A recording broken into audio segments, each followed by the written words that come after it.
మీరు సంక్రాంతి, భోగి చాలా అద్భుతంగా ఉన్నంతలో జరుపుకుని ఉంటారని నేను భావిస్తున్నాను. పండుగ సందర్భంగా నేను చేసినటువంటి సంక్రాంతి సంబరాలు చాలా బ్రహ్మాండంగా ప్రజలు రిసీవ్ చేసుకున్నారు రాష్ట్ర వ్యాపితంగా. ముఖ్యంగా నేను పొలిటికల్ సెటైర్తో పాడినటువంటి పాట నేను ఆనంద తాండవం చేస్తూ మీ అందరికీ చూపించే ప్రయత్నం చేశాను. అది చాలా వైరల్ అయింది.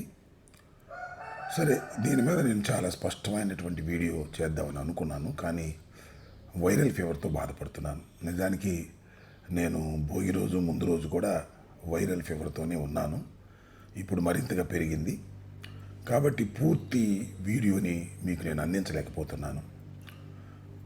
కారణం ఏంటంటే, నేను అనుకున్నది ఏంటంటే, టోటల్గా ఈ భోగి సందర్భంగా భోగి మంట దగ్గర మేము చేసినటువంటి కార్యకలాపాలు ప్రజల్లోకి చాలా బాగా వెళ్ళాయి. దీన్ని చూసి భరించలేక చిన్న చిన్న యూట్యూబర్స్, అంటే చంద్రబాబు నాయుడు గారికి, పవన్ కళ్యాణ్ గారికి అనుకూలంగా ఉండేటటువంటి యూట్యూబ్లు చాలా వ్యంగ్యంగాను చాలా రకరకాలుగాను చేస్తున్నారు. మంచిదే, చేసుకునే ఉండవు. అవన్నీ కూడా నేను ఎంజాయ్ చేస్తాను. వాటన్నిటికీ కూడా సమాధానం చెప్పవలసినటువంటి అవసరం కూడా ఉంది. అందువల్ల దానికి సమాధానం చెప్పేందుకు రేపు ప్రయత్నం చేస్తాను. నిజంగా దానిలో భోగి రోజున నాతో పాటుగా పాల్గొన్నటువంటి వేణుగోపాల్ రెడ్డి గారు కానీ, మా కార్పొరేటర్లు కానీ, మహిళలు కానీ ఎంత అద్భుతంగా డ్యాన్స్ వేశారో కూడా చూపించే ప్రయత్నం చేస్తాను. దాంతోపాటు మిత్రుడు అప్పిరెడ్డి రావడం, ఇవన్నీ కూడా మాకు చాలా బలాన్ని ఇచ్చాయి. ఈ భోగి మంట దగ్గర చేసినటువంటి కార్యకలాపాలు ప్రజల్లోకి చాలా ఘాటుగా దూసుకువెళ్ళాయి. నేను పొలిటికల్ సెటైర్ పాటని జరుగుతున్న పరిణామాలను, వాస్తవాలను 5 నిమిషాల్లో ఇమిడ్చి రాసి దాన్ని పాడించి నేను ప్రదర్శన చేస్తే అది చాలా స్పీడ్గా ప్రజల్లోకి వెళ్ళిపోయింది. సమాధానం లేదు అటు సైడ్ నుంచి. ఇంకో విషయం కూడా చెప్పాలి. ఇక్కడ నేనేదో దాన్ని 2-3 నెలలు ప్రాక్టీస్ చేశాను అనేది కొంతమంది చెప్పారు. That is not correct. ఒక్కరోజు కూడా ప్రాక్టీస్ చేయలేదు.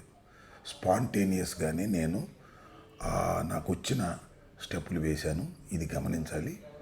స్పాంటేనియస్గా చేసింది తప్ప ఎప్పుడు రిహార్సల్ చేయను, చేసే అలవాటు కూడా నాకు లేదు. I'm not an actor, I'm a politician. పొలిటీషియన్ను చిందేస్తే చాలా వెరైటీగా ఉంటుందని చెప్పడానికి ఇది ఒక ఉదాహరణ. కాస్త ఎక్కువగా చిందేశాను. అది నాకు చిన్నప్పటి నుంచి, కాలేజీలో చదువుకునే దగ్గర నుంచి నాకు అలవాటు. నా రేపల్లో ఉన్న ప్రజలకు తెలుస్తుంది. కాలేజీలో గెలిచినప్పుడు కూడా ఇలాగే చిందేస్తుండేవాళ్ళు.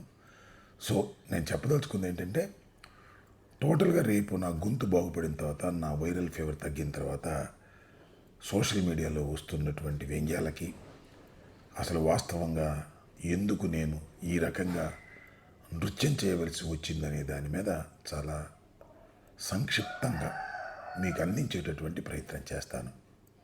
ధన్యవాదాలు.